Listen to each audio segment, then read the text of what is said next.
Hello, everyone.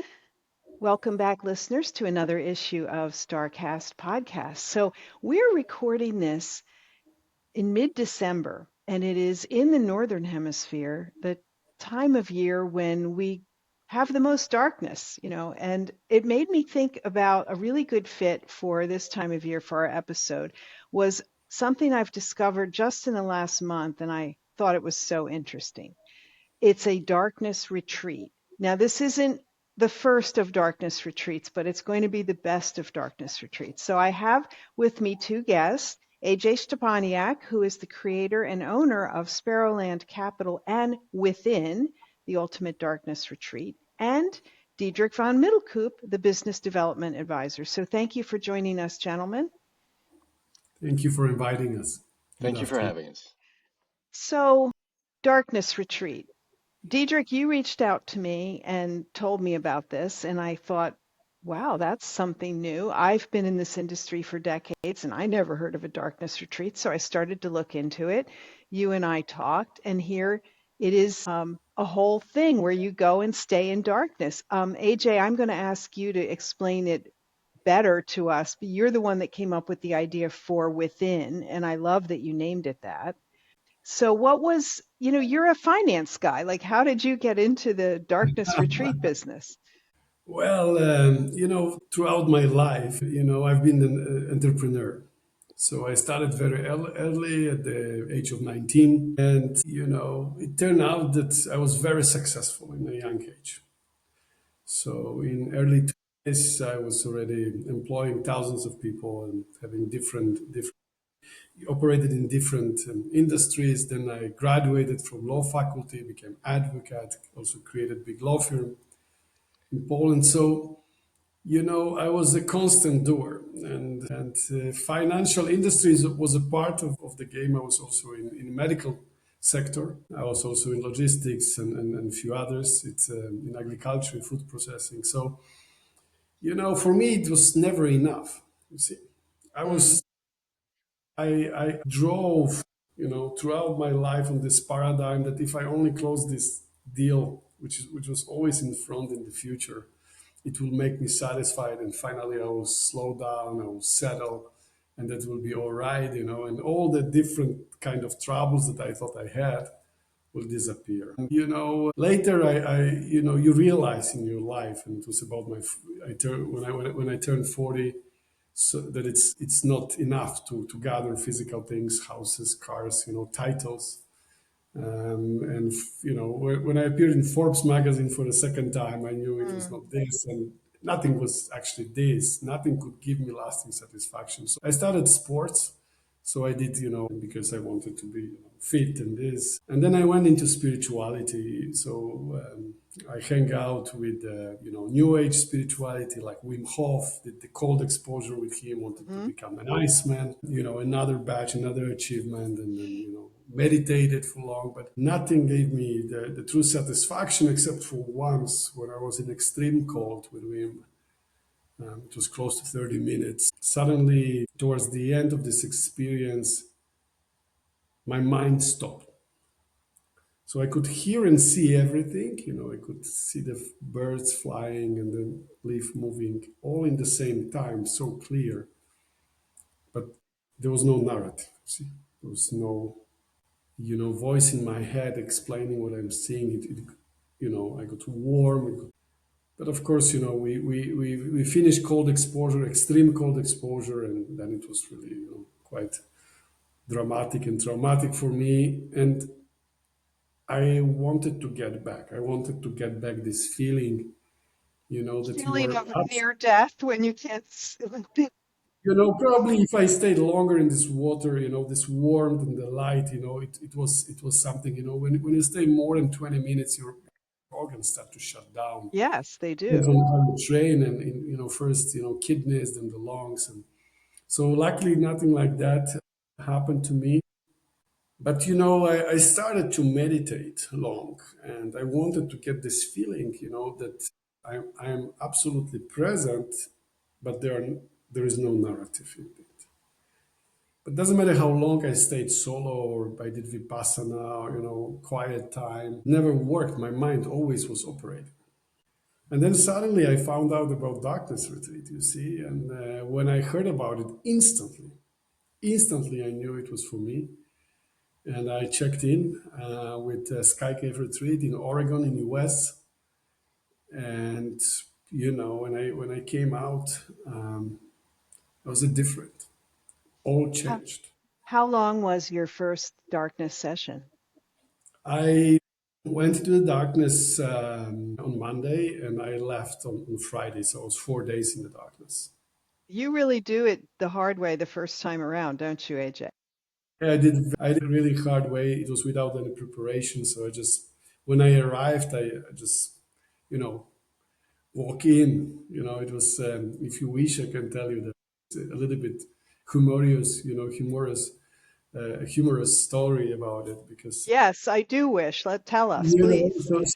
so when Scott picked me up from the airport, he said if I want to eat something, and I traveled from Europe with, it was more than 20 hours flight, and so I was not hungry, I was like, and so he ate something, and then we went, and it was quite a long drive, 2 hours in the mountains. I pick up my phone. He said, "Oh, don't bother. There is no reception No here." I said, cell.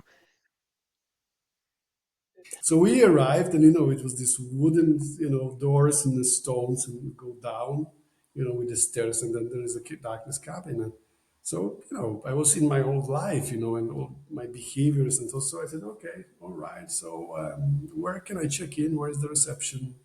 And where can I eat something? And he said, no, this is it. So you feel comfortable, and I come in the evening and bring you food. You might start. And I said, what? I said, okay. So if I'm going to stay here, for me, it was like I always wanted to get something. I always wanted to be efficient at the time. So I said, you know what? Let's start it now. He said, are you sure? I said, You're not yeah. one to wait, I'm sure. Yeah. And he said, it's quite, without any preparation, you don't know the space. It will be pitch black. And I said, listen, I'm an Iron Man. I can do anything. It didn't convince him at all. Then I'm going like, do you know him, Hof? He said, no. I said, I am an Iceman, not convinced. Then I just pulled my joker. I said, listen, I called you from Swiss number, but originally I come from Poland. hmm And Scott goes, from Poland? Then you can go. Okay. You're Polish, you can do anything. Yes, yes. So this is how it started. It was wonderful. And yeah, that's how I started my first darkness So retreat. you came out on Friday and you said, this is amazing. Or did you have to think about it for a few days? Was it immediate that you felt like this was something you wanted to pursue? It was immediate. It was immediate. Scott recorded me. This happened in the darkness for me was lasting. I had this inner joy and bliss. And I said, please, I would love to meet your wife for obvious reasons. I knew he was ahead, but I also kind of, my life experience told me who is the neck, as we Uh-huh. say. So I said, okay, please, I would like to speak to you both. And then, I told them, listen, guys, it's wonderful what you do. It's transforming. And I know how many people it can serve. And let's roll it to the world. Let's do it together. And they said, okay, it's really shocking. How will we do it? We are here in Oregon, middle of. I said, I have, experience to run big organization, roll things out, and they say, okay, let us think about it. Week or two or three later, they came back and say, no, we want to stay here in Oregon. We want to build this, and this is our life. We have house here, and we don't. It is appealing to bring hmm it to the world, but you go and do it. So yeah, I came back. I kind of had no choice, and few months later, because still I was running my old life, which needed to be kind of closed. I started to do the drawings, to think what kind of program we can do, which I believed would be more efficient than individual program. So I'm talking about a group hmm darkness experience hmm whereby you do the darkness solo, but the preparation and integration part is in the group. I knew from my past experience, especially working, in a mental health space I was running rehabs for addicted clients, and I knew how fast they recover Mm-hmm. in the group, and I also knew the power of AA and NA. Mm-hmm. Even though I haven't suffered from addiction, I knew how people wonderful heal together. No, you're right. There's something about that group dynamic and the idea that the way that you do it sounds more appealing than just going on your own. So, how long, AJ, from when that you had that conversation with the folks in Oregon to, when were the next steps? I guess you had to decide, well, I want to open this. Where in the world will I put it? And how much land do I need? Talk to us about that whole process. Listen, something was pushing me. I don't want to use big words because we are all bombarded with different type of words like universe, higher power, or God, Mm-hmm. and we know that the God that has a name is not the God. You cannot identify, define the. Nevertheless, something was pushing, So Mm-hmm. I got out in January 23, and in summer 23, I decided to step down as a chairman of big law firm and chairman of investment company and other of my positions. And I said, okay, I have a piece of land in Poland and Polish by origin. And even though I live for more than a decade in Switzerland, it will be easiest there because the people know me, they trust me. Mm-hmm. And we got building permit, all the permissions and zoning in a life. We couldn't believe how fast authorities were responding. They didn't know, actually. You see what I mean? And we started construction in the early 24, and in the late autumn 24 we had a first cabin. And February of this year, so 1 year after, we had five cabins running full of clients. So Amazing. I run many investments, and I have never done investment process from starting to an end within Mm-hmm. a year plus, couple of months. So it was a light speed, but it was so much kindness that I experienced, Mm-hmm. and it was like unbelievable. So imagine this, we are getting building permit. I said, okay, we have a building permit, we have to start looking for a construction company. And the man that I met, he was not. He said, "Listen, okay, let me bring someone." And the next day, I'm speaking to the owner of the construction company, and he says, "Yes, yes, this is incredible. What do you want to do? We come tomorrow." So from the building permit, in 3 days, I have a construction, and we didn't have a contract. So they started digging while we were drafting the contract. He said, "I trust you. I see what you want to do." And I heard it over and over again, over and over again. I trust you. Trust you. I see what you want to do. I love that. I love that the universe was pushing you and it was all the doors were opening easily. It sounds Yes. like. Yes. Let's talk about the design because your spaces are very thoughtfully designed. I mean, what made you think I can see how fast your brain works, but you left the place in Oregon and thinking, how can I make it better or different, right, than what I experienced? And so the idea of a group doing it together but separately was part of that. And also, I think a very careful design and architecture of the space. I know how it would sound, but I dreamed about this place. Hmm. And then I got the designers and co-founder of Within, my partner Kinga, and I said, "Listen, I know how it has to look like. It has to be all rounded inside, and it has to be intuitive. So when you move, touching the walls, you can move wherever. You can go, to wash your hands. You can go to the bathroom. You can go to the, shower, back to the meditation area or your bed. It has to be all intuitive. And I see it light, rounded, high ceiling. Hmm. Hmm. And that's what they came out. First was architecture drawing, again in a light speed. The guy was working day and night with the weekend. It was incredible. Then Kinga, put her magic. She's very, very talented. And that's how it came out.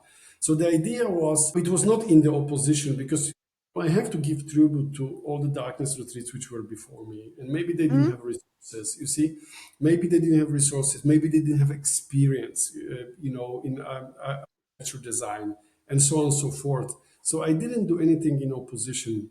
I did it the other way. I said, okay, how can I do it that it will serve modern spirituality? If you will. Mm-hmm. So, in the old paradigm was that, in spirituality, you have to put yourself into discomfort, you see? And I don't believe that. You I don't believe believe, about the discomfort? I don't believe about discomfort. We have enough discomfort and pain and suffering in our lives, either physical or mental, throughout, overstimulation, overinformation, and everything what has happened in our life. We live in quite busy times. And Yes. I believe that if something is comfortable and safe, now we speak. So your mind cannot start narrative about discomfort in the darkness because it's so comfortable. So now you ask yourself the question, who am I? That's really interesting approach.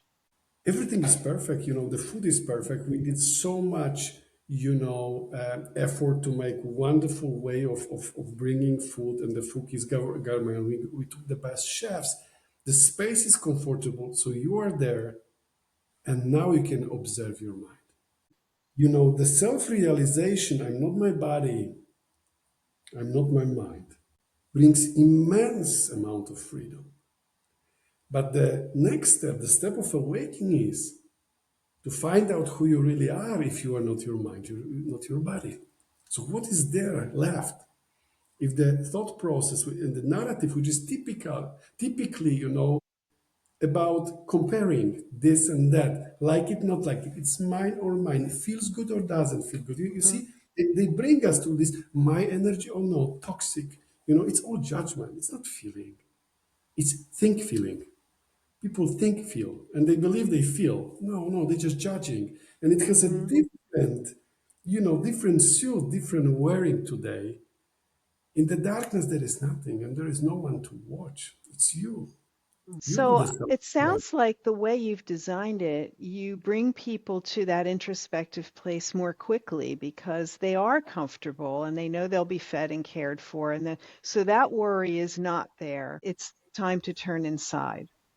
Did you make a prototype, AJ, or did you just start building the first cabin?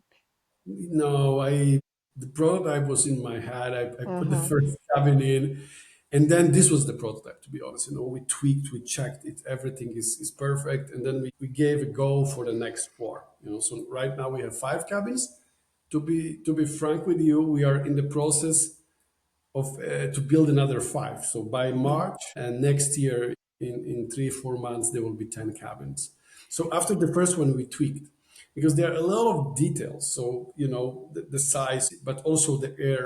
So the air is always fresh and it's warm. It's a floor heating that, and it's adjustable. There are many details that if you want to create this perfect space, you have to do the first one first and then Hmm. adjust and adapt. How many square meters is one of the cabins? 38 square meters. 38. So that's about a little under 400 square feet for American listeners. So larger than your average hotel room. And it has in it a bed and a bathroom, I guess. Bathroom space. So you've got a huge, shower, and you've got a toilet and sink, eating area, and meditation area. So when you welcome the guests, you welcome them with the lights on, right? Can you talk to us about how that process of how you sort of learn your way around your space before the dark comes? If you allow me, I would like to ask Diederik to tell us was his experience, because before starting working with us, Diederik did his darkness retreat and he did the program step by step. So, That's a what do you perfect think? way Is that to a good introduce it. idea? Thank you. Yes. That's a good segue. Yeah, so the program is very carefully thought out, and AJ's assembled a great team of very caring people. The care within is very present. They're very professional, They take their time with you. They also realize that for a lot of people, it's completely new, just like for you. You're like, what? Darkness retreat? So even when you're attracted to it, or if you feel you really need this, and I was there in a group with four others, four ladies, as it happened. And we all had our reason for being there, but all of us were welcomed in exactly the same way. You immediately feel among equals and very well treated in the heart of Poland, in a beautiful old farmhouse. And then you're escorted to your cabin, Mm-hmm. and that's where you'll stay in darkness. And the lovely retreat manager that was with our group, Mikal, who's just a lovely, lovely man. He takes his time with you. He explains everything, any question you might have. He makes you feel at ease because, mind you, even though I was a little bit prepared, obviously I'd spoken to AJ before and I'd done a little bit of research, as you do.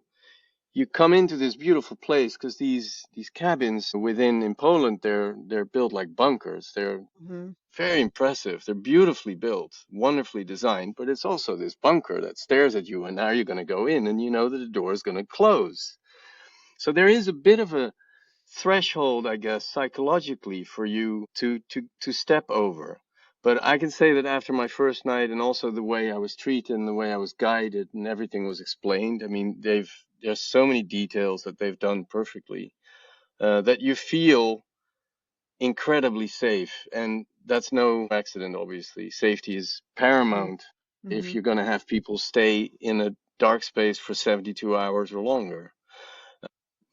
And that was amazing. So after that first night in the dark, where you don't actually start the retreat yet, but you're slowly getting into it. You have your first night in darkness, and it is dark, Lisa. It's darkness like you've never experienced. It's pitch Mm-hmm. black. You can't see your hand in front of your eyes. It's really dark. So the first time that that happens, you're a bit overwhelmed by it, but then you sleep in it, and then you realize, because of everything AJ just explained about the place, there's nothing else to worry about. There's nothing else to think about. You're in a perfect space. You're in perfect darkness, literally perfect darkness. So it turns from something that was maybe a bit scary or something that you felt a little apprehension to something that is absolutely benign, friendly, and even protective. You're in a very safe space, and you're going to be in that safe space for quite some time with absolutely nothing to do, or not necessarily. Well, it'll be you and your thoughts, you and your Mm-hmm. body, and just like AJ explained, see how you go. And I luckily went in with not too many expectations. What is another good thing is that you have a something of a psychological assessment. So there's trained psychologists that really take you by the hand, first in an intake conversation online, but then also before you enter. So they So really this want is to make this all sure. happening in the farmhouse? The yeah the Yes. the physical meeting and intake, yes, is there. And in within Poland, it's a farmhouse. Anywhere else in the world, who knows what It it's will be going to some be. other building, but you're meeting, in a separate space Yeah, and doing all of this preparatory work. exactly. Okay. Exactly. And there also you have your communal meals, so the Mm-hmm. group that you go, ultimately you go your separate ways, but you have the group, you get to know each other before you go into darkness. And then you come out and you have your meals with them Mm-hmm. again and you share your experience. And it's absolutely wonderful. Also, a lot of people who've done this will tell you, well, the only way I can really relate to people is by other people who also did this, because it's so remarkably special. It's such a remarkable standout moment in your life where you are with yourself in darkness, that other people who've done the same thing immediately relate. Mm-hmm. So that's a shared experience, and like AJ mentioned, that really helps everything, really, the integration, the feeling comfortable. I have to say that I didn't go in with hugely traumatic experience, so in that sense, I wasn't expecting to meet something incredibly dark, or I didn't have Mm-hmm. too many monsters under the bed, so to say. And so for me, maybe that made it somewhat easier, if you will. But it's a beautiful confrontation with yourself, I have to say. And they do everything at the retreat to make you feel loved, cared for, and comforted. It's very special. Seems very smart to have the bookends of a group experience. And AJ, I'm sure you missed that on your first time being just thrust into the dark, unprepared and on your own. But luckily your mental health training let you know that there's probably a better way to do that, at least for you. So you all arrive, you go to a shared space, you have your intakes, you're escorted to your cabin. When you're escorted to your cabin the first time, the lights are on. Yeah, the lights are on. You voluntarily turn off the light. Diederik didn't tell you what was behind the design of this kind of program. So the first day we teach your brain throughout experience to create the neural connections that this is a safe place. How do we do that? You turn off the light, you stay for a while in the darkness, at the familiarization, and then yourself, you turn on the light and Mm-hmm. you go out. Then you go for the meal. We don't, put one by one what we want to achieve. Then you sleep your first night, and guess what? You go out for the Mm, group session, which is a meditation, breath work. right. So if I tell you right now, Lisa, let's go into the darkness, I will put you into this cabin. It's gonna be, and I come in 3 or 4 days, or I'll be coming every day. But it's like jumping into dark water. You're afraid. You see, Yes. everyone is afraid. We have this primal, fear of darkness. 3,000 years ago, it's in ourselves. 3,000 years ago, someone could eat us in the Sure. darkness, Right. get wrapped. So this is natural. But if you jump to this dark water one second time, third time you jump with the loop, right? Because you know it's all right. It's Mhm. like jumping to the water from high. The same is with darkness, you see. So we want participants to come into the darkness, stay in the darkness, voluntarily go out, come back, go out. And then they know it's a safe place where I can Mhm. always turn on the light, where I can always leave. No one is locking me in this cabin. The cabin can only be locked from the inside, not from the outside. That's how they designed. Last Good. but not least, you also get familiar. We have a panic button, and we have, a mic, which you can press and you can contact, Mhm. security that we have on site. I noticed that none of the darkness retreats in the world has it. So you have, several steps of security. Because for us, as Diederik said, safety is first. This is the most Mhm. important. If you feel safe, then you can process. No, that seems like a great process, AJ. So the experience begins with you feeling you control it. You have the chance to learn your space without it being completely dark, where things are, so that you're prepared when it's dark. I mean, I was thinking about the logistics of like, what if I have to go to the bathroom? Where is it? How do I find it? That kind of thing. I want to show a few pictures of your rooms, which I have from your presentation. For those who are watching this on YouTube, anyway, you can see here's a picture of a room, and I think she is standing by the hatch where the food is delivered. Yeah. That's correct.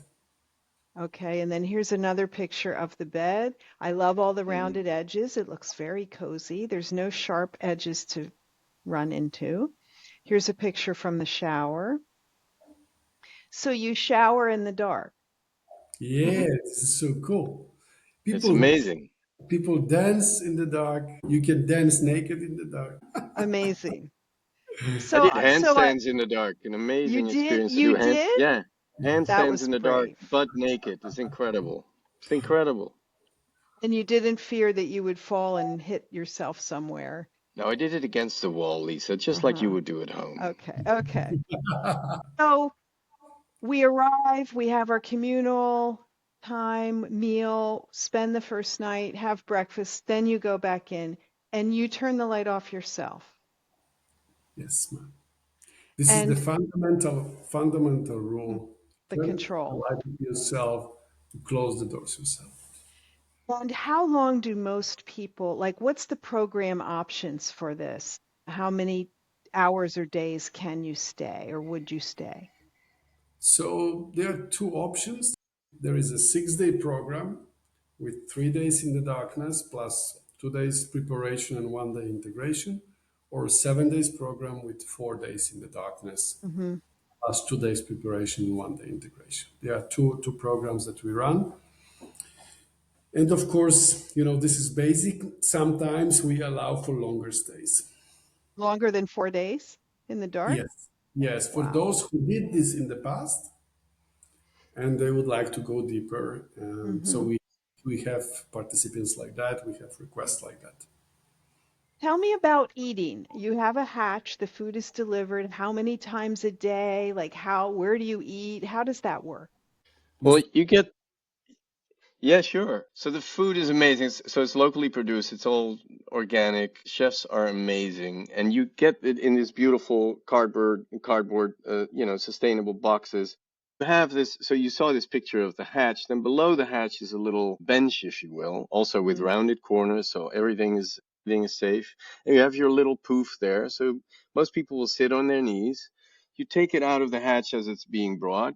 And what they explain to you in the beginning is like, these are the kinds of food that will be there, and they will be in these different sort of sizes. So you feel already, you get a sense of, oh, I've mm, got this will have tea, this will have another type of tea, this will be water, this will probably have nuts in it, this will be more vegetables. And so you order them on your bench, on your knees, on your little poof, mm, mm-hmm. all relaxed, and you just feel your way, and you only need to do that once, and basically it's in your head, because every day they come every day around noontime, and they bring you more food than you will ever eat in that day, because it's fantastic food. And one of the complaints that we had was like, I wanted to eat more, but I was just fooled. But it That's was so funny. spectacular that we kind of felt like it was a waste. But then he has all these beautiful animals on the estate that live very, very grand of Mm-hmm. wonderful food. So, Mm-hmm.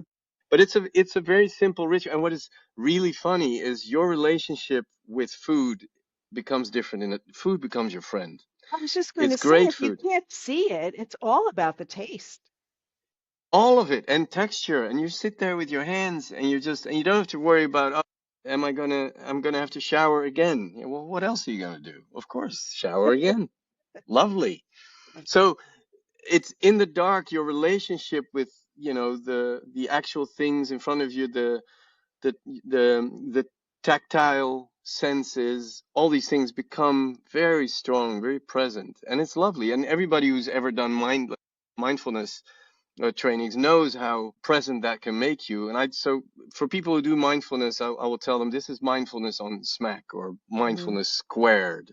You are so drawn to those things because everything else is no longer there. And I've enjoyed food in a spectacular way in darkness. So the food is delivered once per day. Hmm.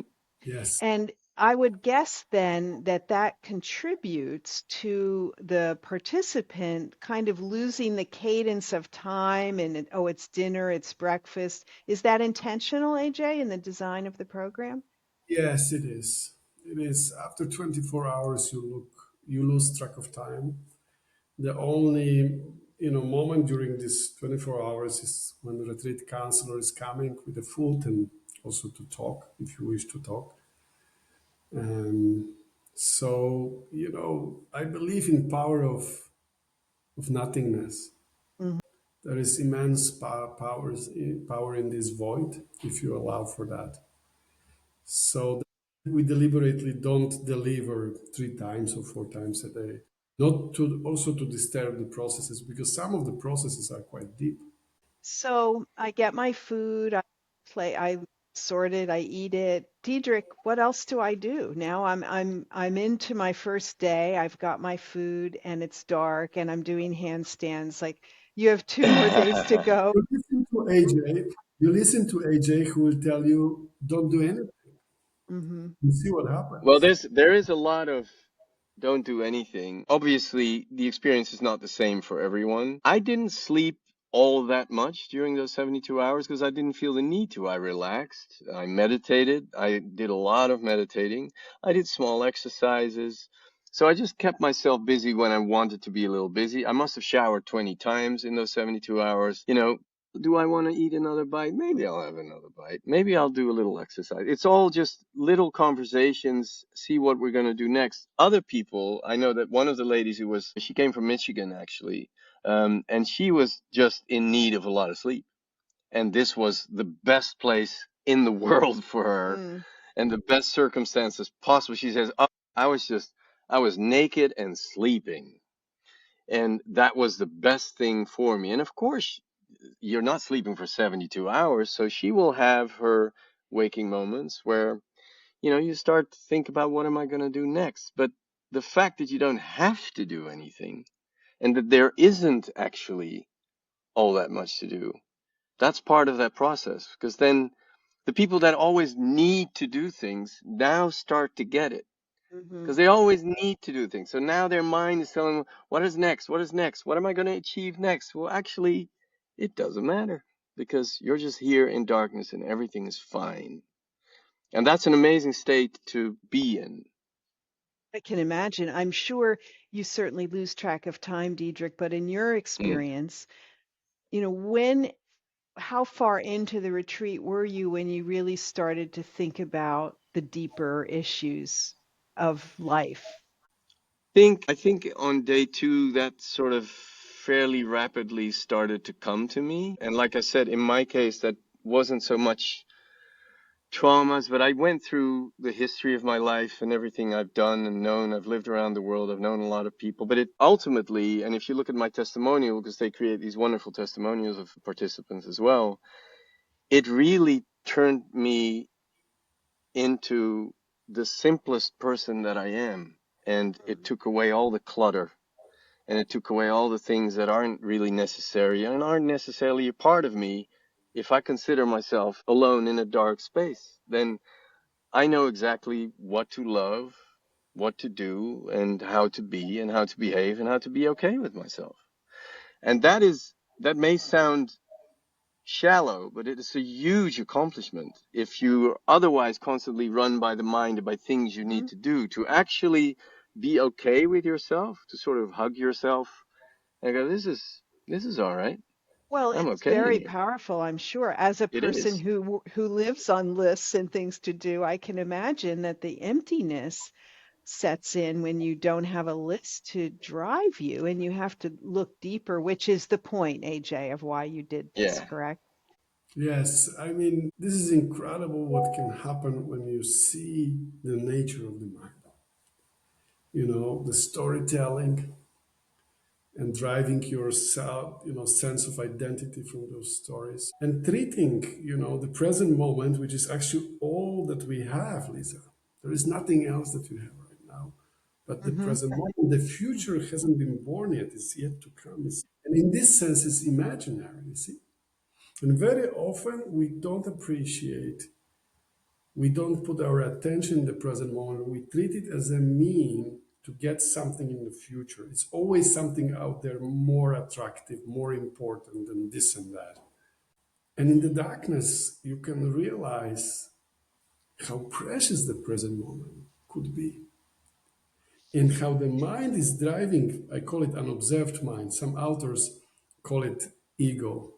Ego equals unobserved mind. It always operates on the story of the past or imaginary future. Hmm. It depends on narrative. Either it's so dramatic and bad, or future you're afraid of, or it's so great, and you're pompous, or you're looking forward to something. Well, I think for me, I'm thinking about, well, the introspection is important. We don't take that time in modern life. There's always a distraction. And even at night in your room, it's never completely dark. And then I'm the kind of person that's like, I want to write down what I thought or learned, and there's no way to do that. And then you worry, oh, will I remember it? And these are all the struggles that I guess you have to deal with when you're alone in this space. The biggest obstacle for the happy life, I call it, satisfactory life, meaning peace of mind and joy of life. Really, the life at fullest is what? Is fear. Mm-hmm. And what you are describing right now, it's my dear friend FOMO, fear of missing out. You FOMO, see, right.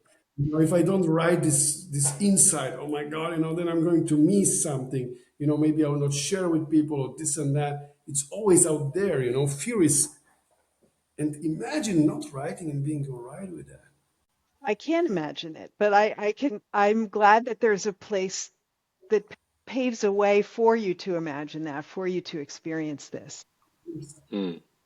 Let's talk a little bit about the logistics of operating one of these facilities. I mean, you have to have staff, I guess, 24/7 on call, right? In case somebody Of hits that course. panic button, and the food has to be prepared. And, what kind of people work there? How many people does it take to support the 5 cabins you're running now? So we have, few positions. So first of all, it's of course security that is always on call and someone can react swiftly. Then the Mm-hmm. key role is the retreat counselor. It's a clinical psychologist by training on the spiritual path, meaning Mm-hmm. someone who is not only with the, engaged with the psychiatry or psychology, someone who has done darkness himself or herself Mm-hmm. very often several times, and they can really lead people not from the school of psychology perspective. So we don't do any therapies, but this person can hold the space. If someone is in any type of crisis, they can hold the space. They welcome the guests, they visit the guests every day, they speak to them. Before darkness comes in, there is a pre-room, and through the wooden doors they speak. And sometimes, they sit in silence. That's what I often do as well. Then we've got the retreat manager who organize your, everything, or your logistics, organize that the food is warm and everything is clean. Mm-hmm.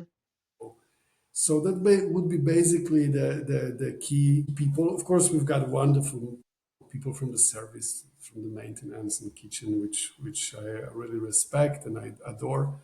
For them, they see these little miracles. They see these tired people sometimes, on the face, and suddenly after 3-4 days, they all stretch and they smile. Look at our Mm-hmm. website and all these testimonials. These people are so happy when they come out. And our staff, our employees, they witness this, you see, and they say after every week how grateful they are that they work with us. So, it's this mission not only fulfills me, but everyone around this. Nice.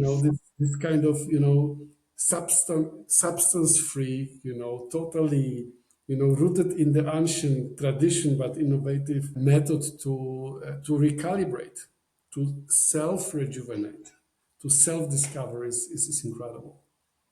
Let's talk about what happens afterwards to the person. If I do the retreat, I do the 3 days in darkness, I come out. I mean, what can I expect changed wise in myself, and how long does that last? This is a wonderful question, and I'm grateful that you asked that. So, first of all, because we are breaking the paradigm, I take something to get something. Mm-hmm. I take something to get Right. something. You see, this is this in this paradigm we live. I have to go to the blue water and the beautiful palms, and then I will feel relaxed because I cannot hear. Oh my God, it's so toxic, it's so bad. You see, this is what it's always there. It's somewhere there. Someone is going to give me medicine, supplements, method. I don't know what. Then I will finally feel wonderful. Mm-hmm. And in the darkness, there is nothing out There is nothing. I there. love that. It comes from within. The shift happens from within, and it's substance free, stimulation free, method free, religion free. That's why what we see right now, that the people coming out of darkness, this shift changes their life, and they report in 3 months, 6 months. I get so many wonderful messages, and some of them that I can share this with you start from the same. Like, AJ, I've been thinking about darkness retreat and yourself for the last 3 months. Da da da da da da. Guess what has happened in my life? And one of the, when we were in London together, Dr. Ashkapour was also in the darkness, and then I haven't heard from him. A couple of months later, he invited me to speak because his life changed. There was a shift which is growing. Typically, when we go on holidays, we feel great after holiday. During holidays, good. After holidays, but God forbid someone 2 months later asks us, "How was your holiday?"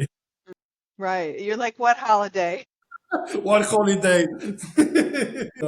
And the same is with other stuff. If you stop your supplementation, or I don't know, your boost or your plant medicine stops working, you go back in the square one. Here is something else. So that's number one. We see this because when people go out of the darkness, they are with a group who was in the same time in the darkness, but they connect via screen with people who left the darkness 2 weeks ago, 2 months ago, 1 year ago, and we get satsang together. So they share how was their experience in the darkness, those who are on site, but the others, they speak about life after darkness. Oh, like there's a Zoom or something with people who've done Yeah, it yeah, previously. I love that. it is incredible. It It's is called a incredible. satsang. You just AJ mentioned it quickly now, but it's called a satsang. It's a circle of truth, if you will, Yes, Hmm. and we just, and it's lovely. it's 40 minutes, sometimes 1 hour, sometimes half an hour. It's very easy. Everyone says from the heart. So it's definitely sustainable. And right now we want to test it clinically. So we run a pilot study on effects of sensory deprivation, light deprivation with 3 universities, including University of Zurich, Polish universities, American universities. So we have professors from different universities that got interested in this because if we can treat with the darkness Hmm. burnout, depression, and anxiety disorder, wow, without any substances, what Without a any challenge. substances at all, right? And Mm. those scientists, this is the first question. We will test this, but regardless what are the results, we want to test those subjects of these clinical trials, those people who went through this in 6 months. Hmm. So right now we are finishing the first phase, and in 6 months we'll know more.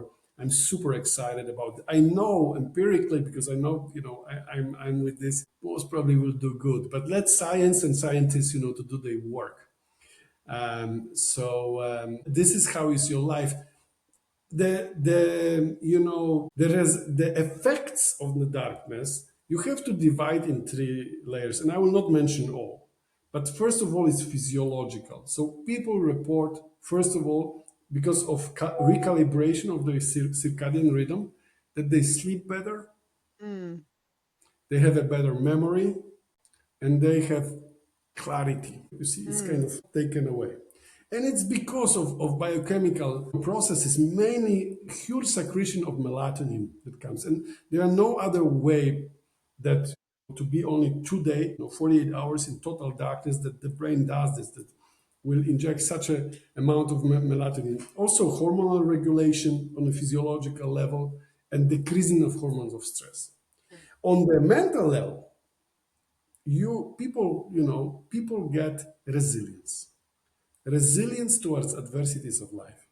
And I had this one participant that she called me the other day and she said, AJ, I went through this horror, so many so-called bad things happen. And I said, so I'm really sorry. She said, no, don't be sorry. I asked myself, would that matter in the darkness? Mm. And then instantly I was calm. So, life happens, problems happen, diseases happen, accidents happen. And it's about our narrative, Lisa. How long we continue to say, there are people that, their plane got canceled or they broke, something didn't go according to the plan. And they would tell you this 10 years later, but you know what? In Frankfurt, they canceled my plane. And you can hear them in the line. Lately, they canceled my plane, and the lady started calling. She was calling mother, friends, sisters. You don't know what has happened. They canceled my plane, and what would I do? I wait for 4 hours later. I'm sorry. And she was like going and calling everyone. I was standing behind her. And then she suddenly turned and said, why are you smiling? And I couldn't stop. I was laughing when she started. I said, listen, because I can't do anything about it. Why get so So, upset if your you plane know, was canceled, but we're so stressed out? That's a it's great example. It's your narrative. So people who have reduced because of overstimulation, it's nothing wrong with them. Don't misunderstand me. Bec- Through overstimulation to this and all the time information, all the time, all the time, all the time, something you have to process, your resilience towards those adversities is lowering and lowering. And then you are on the verge of depression that you cannot take it anymore. Then you are burnout. And then you start to have panic attacks and anxieties. So throughout darkness, because it's quite intrusive, yet comfortable, you see, Mm-hmm. you kind of regain this strength. You see, okay, it's just my thought. This is what has happened. It's not existing anymore. It is in the past. There is no Lisa from 2023. You cannot hack her. It's this Lisa that is looking to me through the Mm-hmm. screen. Oh, so maybe I will stop telling myself and all the others about these stories. And what has happened, who knows? And in the darkness, you can also realize how many times you were predicted this horror, kind of scenarios that this will happen, that will happen, and it didn't happen. No one So knows in the future. as part of your intake process, I mean, are you explaining to people what this might feel like and how to mentally prepare? Is that part of the conversation that happens beforehand? Of course, on the first step with the retreat counselor, what we do the letter to yourself, and you process before you go into the darkness. You process a lot of stuff, but before the darkness, we have quite, I would say, restrictive, exclusion protocol. So darkness is not for everyone. Mm-hmm. So if someone is addicted to the substances or is in recovery from substances less than 6 months due to risk of withdrawal symptoms, cannot go into the darkness. Several psychiatric diagnoses like borderline, bipolar, schizophrenia, Mm-hmm. exclude from the darkness. So yes, people who have to, I don't know, inject insulin, they have to take some medication daily, and lack of intake or losing of this medicament in the darkness would be life threatening or health threatening. They're also not suitable for the darkness. So Mm-hmm. we are quite precise who can go into the darkness. That's good. That's good to know. Who's the ideal guest? Like what kind of people does this really work great for? We have four groups, I tell you, and one group, I love when they come in this. They're one of five, but from different walks of life. So first of all people who want modern type, I call it, of longevity and well-being, who are looking for a substance-free methods to increase their resilience, their mental well-being. Number two, they are spiritual seekers. We Mm. have so many of those who did vipassanas and meditation, some did plant medicine, many of those, and they know I still, I feel great when I meditate, but then when I get to work, I don't feel so great. So they look for something else, and they know that there is this ancient tradition darkness that can allow them to awaken. So it's number two.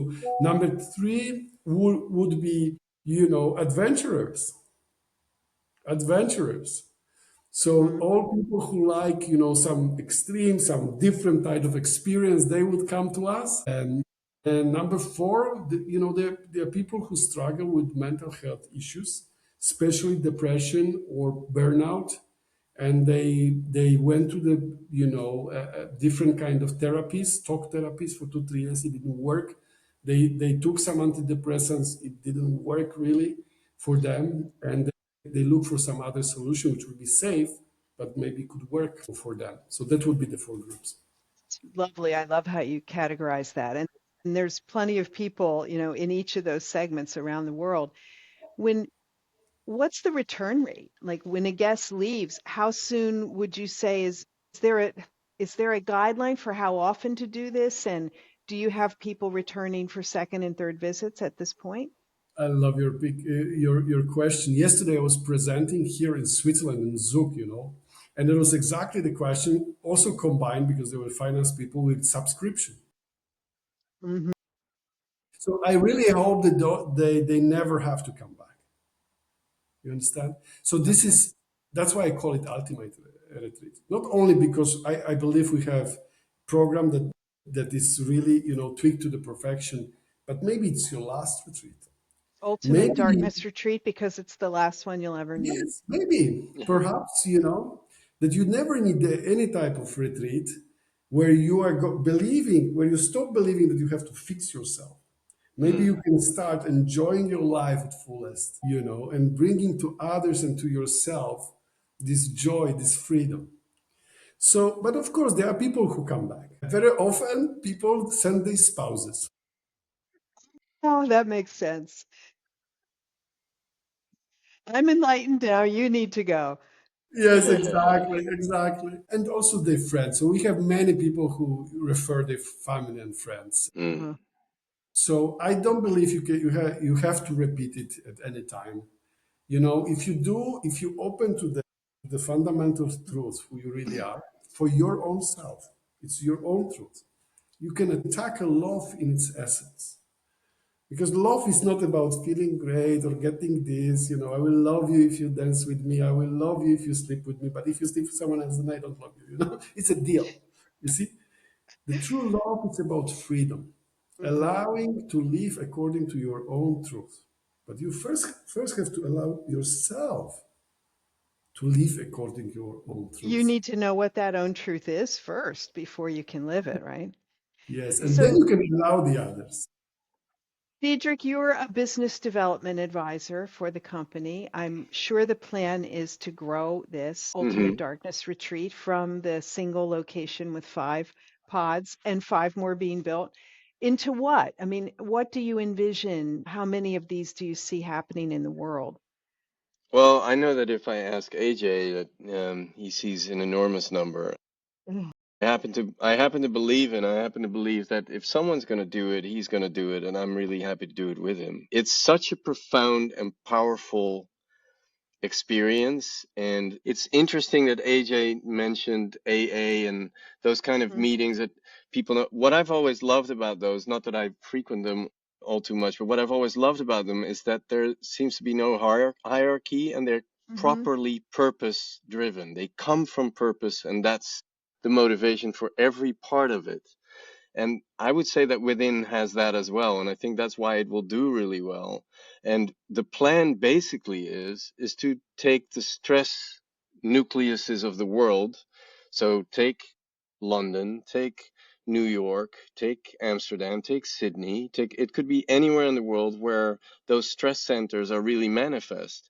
And then close to those stress centers, there should be a Within. Mhm. So people can find that place and recalibrate and find themselves and find that joy, etc. Everything we've been talking about. So you can imagine how many stress centers the world currently has. I mean, in your own podcast as well, there's been so many physicians, psychologists, Mhm. all of them who are all aware that the stress factor currently is of pandemic proportions, and it makes everything worse. Anywhere in the clinical world, in the physiological, but also the psychology of people. Stress is a huge thing, and this tackles stress in such a particular and beautiful way and substance free that I think once it catches on, and it's already doing that, I think we'll see many of them, and hopefully, the Within brand will be the brand of all darkness retreats that we Mhm. would. I mean, that's obviously as a business developer, that's what I would like to see. So, if I'm an investor listening to this, what Hmm. would you say in terms of what's needed? What's the capital outlay to get one open? Is 5 the right amount of pods to have, more or less? Give me a brief summation of what that looks like. Let me pick up Yeah. this one.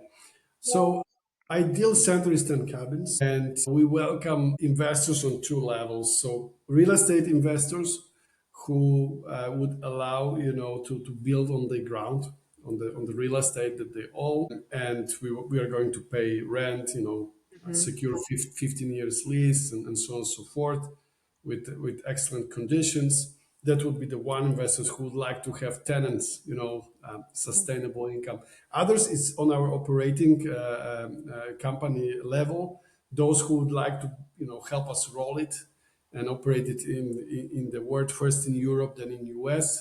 We are doing the seed capital right now. We invested already a couple of $1 million of my and my family money, and now we do just 1 million round. It's a pre-seed round to make sure that we have our centers in UK, in Germany, and in Netherlands. So it's not very capital intense when it comes to operations. When it comes to the real estate, I think it's typical real estate play. So every center needs around 3 to 5 million dollars to be to. Okay. And are they best located in remote areas, or can you sound and dark proof it in even near an urban area? It has to be something in between. You see, I Mhm. believe it has to be within 1 hour drive, more or less, from the airport or from the busy metropolis, busy city. But it has to be in the nature. It has to be in the nature because In nature. yes, it's for the preparation, also for the integration. We want Mm, people to be in the nature. Currently, we have few options outside London, but we are making sure that it's not far away, more than 1 hour drive from the airport or from the No, center. that seems smart. And you're right. I mean, the people that need this are in the urban areas, but Yes, it makes yes. sense that They an hour seems very have to go. reasonable. Yes, they have to go out, but we don't want our participants to travel in the remote area. We are right now in Poland. The prototype is in totally remote area, but people have children, they have responsibilities. It's much easier for me, living in New York or in Paris and in London. Okay, I go for the darkness of it, but I know I am 1 hour away from home. Hmm. No, you're right. That's important you know, too. Especially that I don't have a contact during the time, but I can agree with the retreat counselor. This is the number. My wife can call you. We have small children or whatever situation or work situation. If they call you, take me out of darkness, and you are immediately Mm. back. So Okay. I believe in that. This is another. You see, this is my modern approach for the comfort. I want to bring people comfort. That's why I want to be close to them. But it has to be in the nature. Makes sense. Okay. So this has been fascinating. Before we close, is there anything either of you would like to add that we haven't discussed about the impact of a darkness retreat?